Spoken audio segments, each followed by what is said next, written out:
어서오세요. 대신 리뷰해주는 남자 대리남 도토리묵입니다. 오늘 리뷰할 장비는 저의 두 번째 화목난로 우드앤번의 크로스오버, 그 중에서 사이즈는 M이 되겠습니다.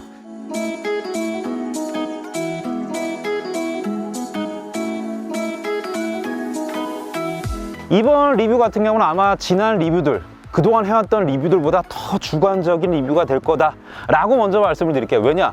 보시면 알아. 보시면 알아. 그러면 이 크로스오버 M 가격이 얼마냐, 구성품이 어떻게 되느냐, 장점, 단점, 그리고 총평까지 한번 쫙 가도록 하겠습니다. 우선 가격을 얘기를 해봐야죠. 가격, 이 본체만 46만 3천 원입니다 46만 3천 원. 가방이 또 있어요. 가방은 별도입니다. 52,000원 합쳐가지고 51만 5천 원이에요 자, 51만 5천 원 비싼 겁니다. 솔직히 비싸. 그런데 저는 원래 이 난로를 사려고 그랬던 거에 아니었어요. 페트로막스의 로키나 아니면 지스토브를 생각을 하고 있었습니다. 근데 그 제품들도 가격이 한 50만 원, 한 60만 원 정도 되니까 어떻게 보면 그 가격으로 이 난로를 샀다라고 생각을 합니다. 아니 그러면 왜 이걸 사셨어요? 그러실 텐데, 저는 솔직히 먼저 말씀드린 로키라든지 지스토브 그게 더 마음에 들었어. 그런데 다람쥐님이 이 이쁜 거, 이쁜 걸 찾잖아. 나도 이렇게 보니까 이쁘더라고. 여기 불이 이렇게 보일 것 같더라고. 그래서 우드앤번 크로스오버 M을 샀습니다. 그런데 가방하고 본체 해가지고 51만 5천 원이야. 거기다 연통까지 더해야 돼. 연통까지 더하면 한 60만 원대 초중반이 됩니다. 그래야지 난로를 쓸 수 있어요. 어떻게 보면 저렴한 가격은 아닌데 한두 해 쓸 게 아니다, 뭐 오래 쓴다는 생각으로 한다면은 투자해 볼 만하지 않나, 저는 그렇게 생각을 합니다. 자, 그리고 구성품을 말씀을 드릴게요. 구성품은 긁는 거고요. 그리고 한 가지가 더 있습니다. 이게 그 스토브 툴이라는 건데, 요거는 제가 잠시 후에 어떻게 사용하는 건지 한번 말씀을 드리고, 자, 그러면 이 난로에 대해서 설명을 드려야 될 것 같은데, 보통 난로를 저희가 얘기할 때 정면이라고 하는 부분은 화구, 장작을 집어넣는 거기를 갖다 정면이라고 얘기하잖아요. 근데 오늘은 편의상 난로의 디자인을 좀 고려해가지고 이 내열 유리가 있는 곳을 갖다가 정면이라고 하겠습니다. 왜냐고요? 그냥 그렇게 하고 싶어요. 그럼 정면부터 차근차근 소개를 시켜드릴게. 자, 정면에는 내열 유리가 있어요. 그리고 위쪽을 보시면 이렇게 왔다 갔다 하는 게 있는데, 요게 그 급기구라고 합니다. 이쪽으로 공기가 들어간다고 해요. 그래서 에어 커튼을 형성해 가지고 내열 유리에 그을음이 안 생기게끔 한다라고 설명을 하고 있어요. 에어 커튼이라면 뭔지 아시죠? 그 여름에 매장 들어가면 이렇게 입구에 막 이렇게 바람 나오는 거 있잖아. 그게 에어 커튼인데, 어찌됐든 에어 커튼 급기구라고 하고, 이 아래쪽에 다리가 있습니다. 다리는 폈다 접었다 할 수 있어요. 피는 방법은 손잡이를 들어 올린 다음에 바깥쪽으로 밀어버리면 이렇게 펴지고요. 안쪽으로 집어넣으면 접어지게 됩니다.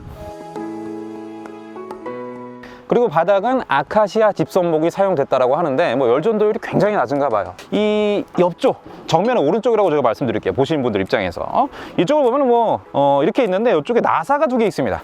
나사가 두 개 있어요. 요거는 이제 손으로 이렇게 간단하게 풀고 조이고 할 수 있는데, 제가 지난번에 매장에서 보여드렸던 가습기를 부착을 할 수 있어요. 이건 옵션이라서 저는 구입을 하지 않았습니다. 예. 그리고 이 아래쪽에 이렇게 손이 이렇게 숭숭 들어갑니다. 이쪽에도 옵션으로 구입할 수 있는 오븐, 그거를 추가로 구입할 수 있어요. 근데 굳이 뭐 오븐을 구입하지 않더라도 저희가 이제 스파게티 같은 거 배달시키면은 담아오는 그 은박 도시락 같은 거 있지 않습니까? 그걸 이용하면은 뭐 오븐 대용으로도 쓸 수 있겠다, 그런 생각을 합니다. 아니 무슨 난로에도 저기 뭐 옵션이 있나 그러실 텐데, 솔직히 이 난로 같은 경우는 옵션이 굉장히 적어요. 제가 말씀드린 뭐 지스토브라든지 로키 이런 친구들도 뭐 옵션이 만만치 않게 있습니다. 가격도 만만치 않고요. 자, 그리고 제가 아까 내열창 있는 곳을 정면이라고 말씀드렸으니까 이쪽은 당연히 뒷면이 되겠죠. 우드앤번 이렇게 돼 있고요. 이건 스테인리스 재질 같아요. 이쪽으로 연기가 나오는 겁니다. 그러니까 이 뒤쪽에 연통을 연결을 하겠죠. 그리고 이 위쪽을 보자면, 이 위쪽에는 이렇게 뚜껑 같은 게 있어요. 이건 뭐냐면은, 지금은 저는 이제 화목난로로 사용을 하지만은, 화목난로 쓰다가 나는 펠릿을 쓰고 싶어. 그러면 여기다 이제 펠릿 공급기를 장착을 할 수 있게끔 장치가 되어 있습니다. 자, 그리고 나무를 집어넣는 곳을 한번 보도록 하죠. 나무를 집어넣는 거 이쪽으로 냅다 때려 넣습니다. 자, 그런데 여기가 손잡이입니다. 내열 처리가 안 돼 있어요. 내열 처리가 안 돼 있어요. 그래서 제가 아까 말씀드린 스토브 툴이라는 걸 이용을 해가지고 열어야 된다라고 합니다. 이렇게 놓고 이렇게 열면 돼요. 그런데 저는 이 부분은 살짝 좀 이해가 안 되는 게, 문 정도는 요거는 저기 내열 처리해줘도 됐을 것 같은데 요건 굉장히 아쉽습니다. 요건 제가 단점에 추가를 할게요. 그리고 정면 급기구가 있습니다. 이것도 솔직히 좀 제가 이해가 안 돼. 뭐냐면 이게 돌려야 돼 이렇게. 뭐 이렇게 빙글빙글 돌아라 뭐 그런 느낌이에요. 한참 돌려야 됩니다.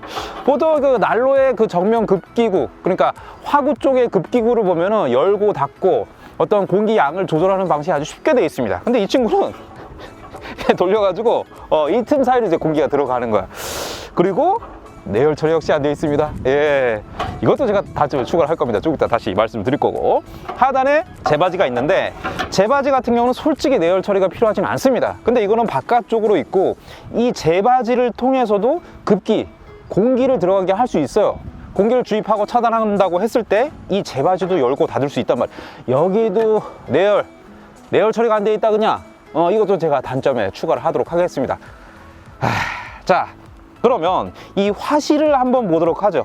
화실 안을 보면은 약간 좀 특이합니다. 저는 화실을 보고 좀 마음에 들었어요. 왜냐하면 아까 뒤쪽을 봤을 때 저희가 뒤쪽에 연통을 연결하는, 쉽게 말해서 연기가 빠져나가는 그 구멍이 있단 말이죠. 화실을 봤을 때 그쪽에 바로 뚫려 있을 거라고 저는 생각을 했어요. 그런데 이 뒤쪽 연통이 연결되는 부분도 바로 뚫려 있지 않고 지금 보시는 것처럼 위로 올라갔다가 다시 벽을 타고 내려와서 이 연통 연결한 부분으로 연기가 빠져나가게끔 그렇게 화실이 설계되어 있습니다. 솔직히 이 부분이 굉장히 마음에 들었습니다. 왜냐하면은 그동안 난로를 쓰면 어떤 열 손실 최소화할 수 없나 그거를 고민을 많이 했거든요. 근데 제가 할 수 있는 건 그냥 조금 들 떼는 것 뿐이었다, 그거였었어요. 근데 지금 이 난로 같은 경우는 화실 안이 열 손실을 그나마 좀 많이 줄일 수 있게 설계가 된 것 같아서 그 부분은 마음에 듭니다.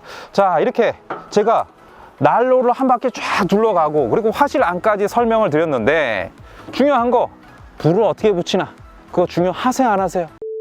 불을 붙이는 방법은 우선 화실 안에 장작 넣어준 다음에 연통을 1, 2분 정도 달궈주는 게 좋아요. 연기가 바로 빠져나가지 않습니까? 위로 한번 타고 올라가다 다시 내려왔다가 다시 연통을 타고 나가서 빠져나가는 구조이기 때문에 1, 2분 정도 연통을 우선 달궈주는 게 좋습니다. 그리고 정면 급기구 열어주고요.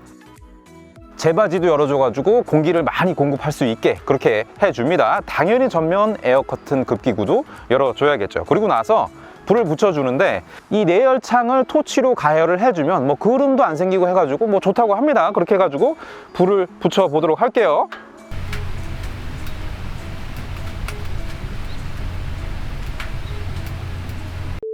설명하고 불까지 붙여봤습니다. 그럼 장점, 단점, 총평까지 한번 말씀을 드려야겠죠. 장점이라고 한다면 우선은 이쁩니다. 이뻐요. 단순히 난방의 역할뿐만 아니라 시각적으로도 어떤 따뜻함을 느끼고 이 불멍을 같이 할 수 있다는 이게 굉장한 장점이에요. 그리고 나서 그게 답니다. 예, 뭐 따뜻한 거야 뭐 당연한 거고 이쁜 거 말고는 다른 장점을 찾기 힘들었어요. 이제 단점을 한번 얘기해 봅시다. 아까도 제가 난로 설명드릴 때 말씀을 드렸지만 이 화구 손잡이 이거 내열 처리 안 돼 있어. 이거 은근 불편합니다. 장갑 끼거나 아니면 이 스토브 툴 이 친구를 이용해서 열어야 되니까 은근 불편합니다. 자, 그리고 정면 급기구 이 친구 내열 처리 안 돼 있는 거 단점이에요. 이건 확실한 단점입니다. 그리고 빙글빙글 돌리는 거, 빙글빙글 돌려서 열고 닫으면서 공기의 공급량을 조절해 주는 거, 이것도 이거 참 물어보고 싶습니다. 왜 이렇게 해야 됐나? 왜 그렇게 해야 됐나? 그거 정말 궁금합니다.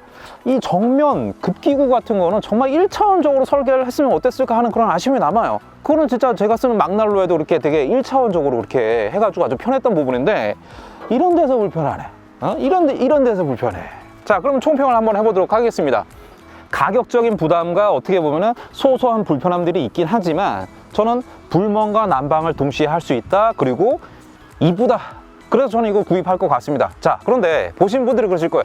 그거보다 더 이쁜 난로 있어요. 그럼 그걸 사시면 돼요. 예. 본인이 생각하기에 나는 저 난로보다 좀 더 이쁜 난로가 있다. 그럼 그걸 사시면 됩니다. 개인 취향이라는 거죠. 오늘 리뷰 같은 건 보시면서 그러실 거예요. 와, 굉장히 주관적이다. 제가 처음에 주관적이다라고 말씀을 드렸죠. 주관적일 수밖에 없습니다. 이쁘고 마음에 들고 이런 것들은 어떤 수치화하기 힘듭니다. 야, 이게 이쁨이 한 80 정도 됩니다. 그리고 무게가 한 15 정도 됩니다. 이렇게 수치화할 수 없어요. 단점을 커버할 수 있는 장점이 있다라고 한다면은 그거를 구입하는 게 좋지 않겠습니까? 자, 오늘 이렇게 저의 두 번째 화목난로 리뷰를 한번 해봤습니다. 자, 그러면 다음에 또 뵙죠.